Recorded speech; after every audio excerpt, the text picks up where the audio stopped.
আসসালামু আলাইকুম। চাচা, তা কি বন্ধেতে জানানছে? আপনার কথা তো কইতেই পারেন না, আপনার দিন সাউন্ড কমেছে, ব্যাগ দান জ্বালাই গেছে এদিকে না শেষ।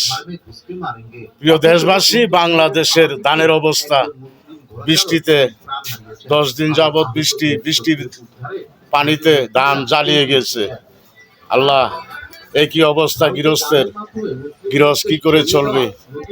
বাংলাদেশ সরকারের যারা আছেন তারা গৃহস্থের জন্য উপবৃত্তি বাড়িয়ে দিবেন, তা না হলে গৃহস্থ মারা যাবে। আর এই যে দর্শক, আপনারা উপভোগ করুন, সবাই আপনারা এটি শেয়ার করে সরকার যেমন দেখতে পারে গৃহস্থের উপকার হয় সেই ব্যবস্থা করে দিবেন। সবাইকে সালাম জানিয়ে আসসালামু আলাইকুম।